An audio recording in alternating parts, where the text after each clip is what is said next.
세상에서 가장 가까운 사람. 그 사람은 부모도 아니고 자녀도 아닙니다. 바로 나와 함께 삶을 걷기로 선택한 단 한 사람, 배우자입니다. 부부는 법적으로 영촌입니다. 촌수조차 없을 만큼 가장 가까운 사이. 그런데 이상하게도 때로는 그 누구보다 서로를 이해하기 어렵습니다. 왜 그럴까요? 생각해 보십시오. 두 사람은 각자 전혀 다른 세계에서 태어났습니다. 다른 부모 밑에서 자랐고, 다른 밥상에서 밥을 먹었습니다. 다른 동네에서 뛰어놀았고, 다른 학교에서 공부했습니다. 웃음의 코드가 다르고, 눈물의 기준도 다릅니다. 화가 날 때 반응하는 방식도 다르고, 기쁠 때 표현하는 방법도 다릅니다. 추운 날 이불을 덮는 방식도 다르고, 설거지를 하는 순서도 다릅니다. 심지어 밥 먹는 속도도, 잠드는 시간도, 화장실을 쓰는 습관도 전부 다릅니다. 이 두 사람이 한 지붕 아래 살기로 했습니다. 갈등이 생기는 것 당연한 일 아닐까요? 문제는 갈등 그 자체가 아닙니다. 문제는 우리가 그 다름을 틀림으로 보는 순간 시작됩니다. 내가 하는 방식이 맞고 상대방이 하는 방식은 틀렸다고 생각하는 순간, 그 순간부터 부부는 동반자가 아니라 상대방을 고쳐야 할 대상으로 바라보게 됩니다. 왜 이렇게밖에 못해? 그것도 몰라? 나 같으면 안 그러는데. 이런 말들 한 번쯤 들어보셨거나 해보셨을 겁니다. 그 말 뒤에 숨어있는 진짜 메시지는 당신은 나와 달라서 문제야 라는 뜻입니다. 그런데 잠깐, 나와 같은 방식으로 생각하고 나와 같은 방식으로 행동하는 사람이라면 그 사람은 배우자가 아니라 나의 복사본입니다. 우리는 복사본과 결혼하지 않았습니다. 다른 사람과 결혼했습니다. 사람은 자신에게 없는 것에 끌립니다. 조용한 사람이 밝고 활발한 사람에게 마음을 열고, 계획적인 사람이 자유분방한 사람의 여유에 반하고, 섬세한 사람이 시원시원한 사람의 결단력에 의지합니다. 그 다름이 처음에는 매력이었습니다.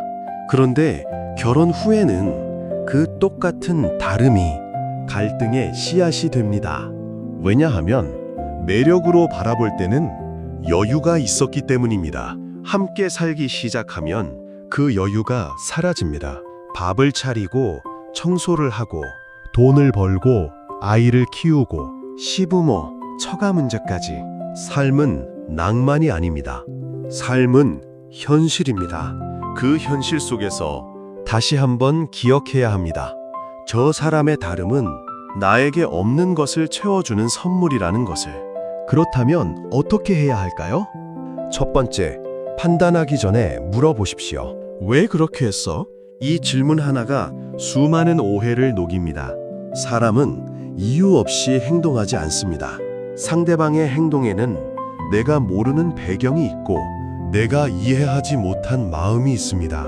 두 번째, 내 기준을 잠시 내려놓으십시오.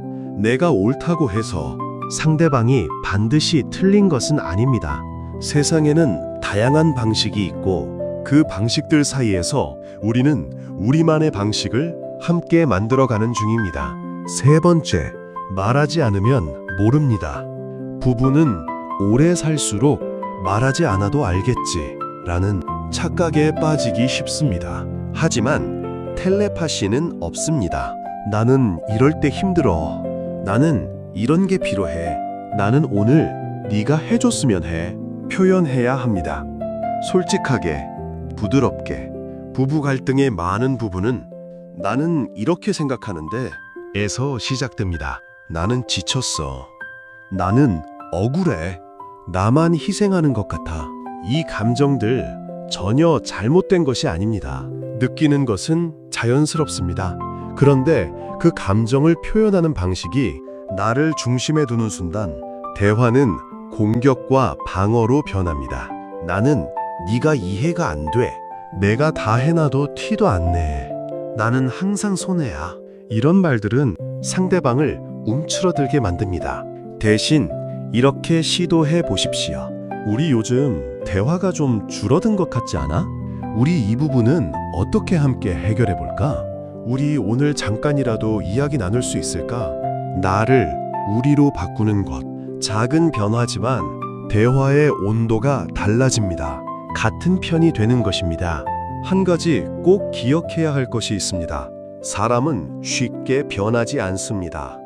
수십 년 동안 형성된 습관, 성격, 가치관, 행동 방식은 내가 원한다고 해서 금방 바뀌지 않습니다. 그것은 내 배우자도 마찬가지입니다. 몇 번을 말해도 왜 몰라? 왜 항상 이것밖에 안 돼? 이 말 속에는 당신은 왜 내 마음대로 변해주지 않느냐는 기대가 담겨 있습니다. 하지만 생각해 보십시오. 나도 쉽게 변하지 않으면서 상대방은 쉽게 변하기를 바라는 것, 그것 자체가 불공평한 기대 아닐까요? 변화는 강요가 아니라 안전한 환경 속에서 자발적으로 일어납니다. 상대방이 변하기를 원한다면 먼저 그 사람이 변할 수 있는 따뜻하고 안전한 환경을 내가 만들어 주어야 합니다. 오래 함께 산 부부를 보면 묘한 감동이 있습니다. 말하지 않아도 통하는 것들, 눈빛 하나로 전달되는 위로, 옆에 있는 것만으로도 느껴지는 든든함. 그것은 처음부터 그랬던 것이 아닙니다. 수많은 다툼을 겪으면서도 그 자리를 지켰기 때문입니다. 수많은 다름을 마주하면서도 함께 맞춰 나갔기 때문입니다. 그래, 저 사람은 원래 저래 라고 인정하고, 그런데 내 옆에 있어줘서 다행이야 라고 감사하는 법을 배웠기 때문입니다. 부부는 완성된 관계가 아닙니다. 매일매일 함께 만들어가는 작품입니다. 다름을 인정한다는 것은 포기가 아닙니다. 내가 진다는 것도 아닙니다. 나와 다른 사람이 내 옆에 있다. 그것을 있는 그대로 받아들이는 것입니다. 그 사람이 나와 다르기 때문에 내가 경험하지 못한 세계를 보게 됩니다. 그 사람이 나와 다르기 때문에 내가 부족한 부분을 채워줍니다. 그 사람이 나와 다르기 때문에 나는 더 넓은 사람이 될 수 있습니다. 다름을 인정하는 것, 그것이 바로 사랑의 가장 깊은 형태입니다. 억지로 같아지려 하지 않고 서로 다른 채로 함께 걷는 것, 그것이 부부입니다. 오늘 배우자의 다른 점을 하나 떠올려 보십시오. 그리고 그것을 틀림이 아닌 다름으로 바라보십시오. 그 사람은 잘못된 것이 아닙니다. 그냥 나와 다른 것입니다. 그리고 그 다름이 모여 우리라는 이름이 됩니다. 수십 년을 달리 살아온 두 사람이 같은 방향을 바라보며 걷는 것, 그것만으로도 충분히 아름다운 일입니다. 결혼을 앞둔 모든 자녀들에게 전합니다. 살다 보면 배우자가 이해되지 않는 날이 반드시 옵니다. 그날 제일 먼저 기억하세요. 그 사람은 틀린 게 아니라 나와 다른 것입니다. 그 다름을 품을 수 있을 때 비로소 진짜 부부가 됩니다. 오늘도 끝까지 함께 해주셔서 진심으로 감사합니다. 당신의 소중한 인연이 오래오래 행복하길 바랍니다.